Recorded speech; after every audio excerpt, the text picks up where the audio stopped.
Terjemah Tafsir Al-Marogi Jilid 1 halaman 360, Surah Al-Baqarah ayat 114 sampai 117.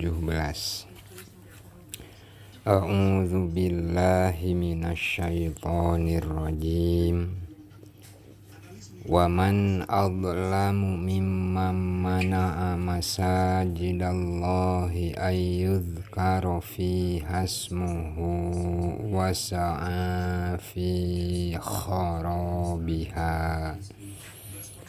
ulaika ma kana lahum ayyadkhuluha illa khaifin lahum fid dunya khizyu wa lahum fil akhirati azabun azim.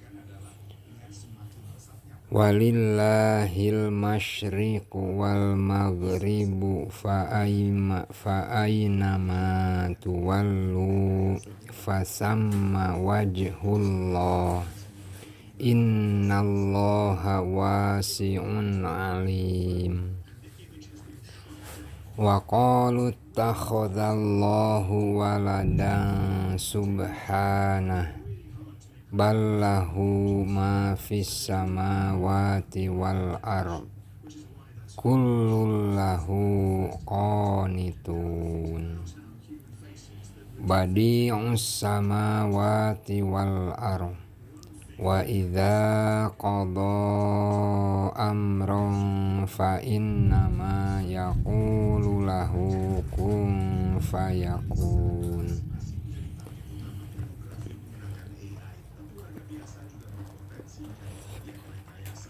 Ayat 114 artinya, dan siapakah yang lebih aniaya daripada orang yang menghalang-halangi menyebut nama Allah dalam masjid-masjidnya dan berusaha untuk merobohkannya. Mereka itu tidak sepatutnya masuk ke dalamnya atau masjid Allah kecuali dengan rasa takut kepada Allah. Mereka di dunia mendapat kehinaan dan di akhirat mendapat siksa yang berat. Ayat 115 artinya, dan kepunyaan Allah lah timur dan barat, maka sesungguhnya Allah maha luas rahmatnya, lagi maha mengetahui. 116 artinya, mereka orang-orang kafir berkata, Allah mempunyai anak, maha suci Allah, bahkan apa yang ada di langit dan di bumi adalah kepunyaan Allah, semua tunduk kepadanya. 117 artinya, Allah pencipta langit dan bumi, dan bila Dia berkehendak untuk menciptakan sesuatu, maka cukuplah Dia mengatakan kepadanya, jadilah, lalu jadilah ia.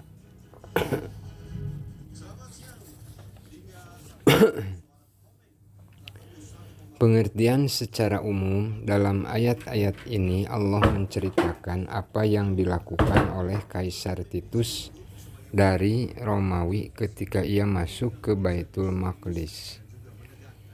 Setelah 70 tahun meninggalkan Isa Al-Masih, ia merusak kota tersebut hingga tidak ada satu bangunan pun tersisa. Haikal Sulaiman pun tidak ketinggalan, juga terkena sasaran tangan jahil, kecuali beberapa tembok yang tampak masih utuh. Itu pun dalam keadaan rusak dan tidak seperti bentuk aslinya.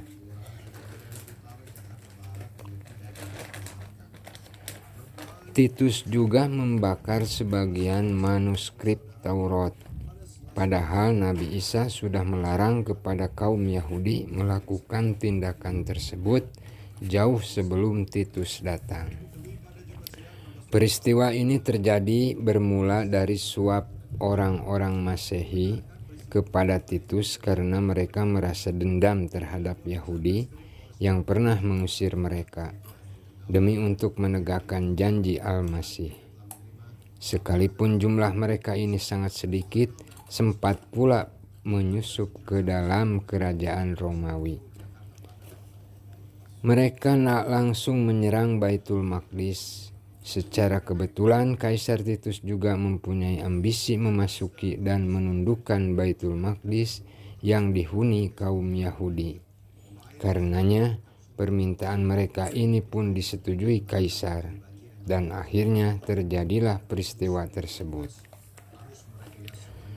Penjelasan waman adlamu mimman mana'a masajidallahi ayyudhkara fi hasmuhu wasa'a fi kharabiha. Artinya, siapapun yang berani melanggar perintah-perintah Allah, yakni orang yang berani menghalangi ibadah di masjid dan berusaha merusak dengan cara syiar agama di masjid dan mengganggu mereka, itu dikatakan zalim. Mereka dikatakan demikian karena perbuatannya yang merusak kehormatan agama dan bisa mengarahkan kepada sikap lupa terhadap Sang Pencipta, berkembangnya kemungkaran dan tersiarnya kerusakan di kalangan mereka.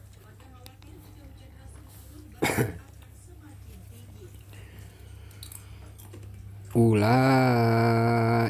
ma kana lahum ayyadkhuluha illa khaifin.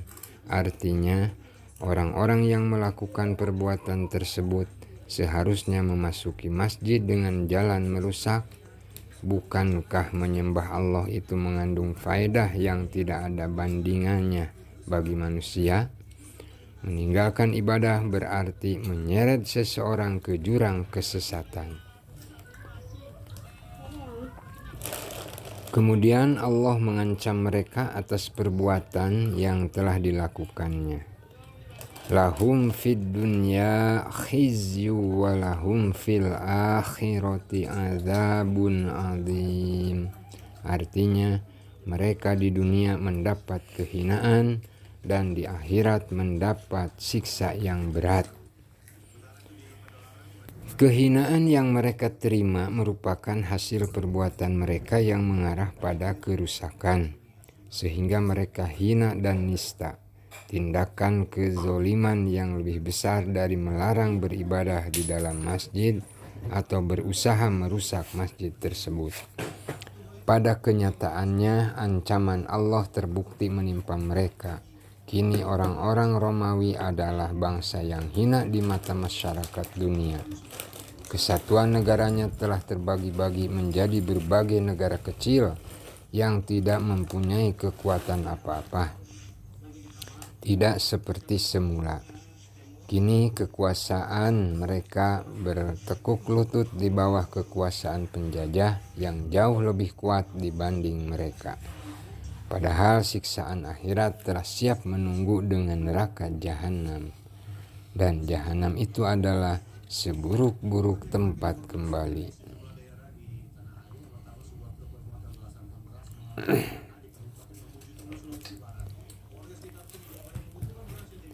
Walillahil masyriqu wal maghrib. Maksudnya Allah adalah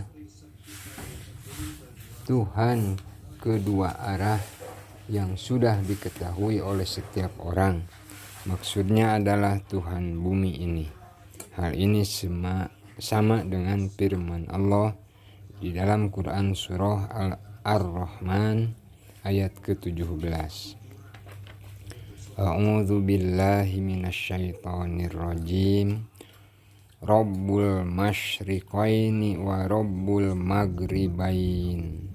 Artinya, Tuhan yang memelihara kedua tempat terbit matahari dan Tuhan yang memelihara kedua tempat terbenamnya.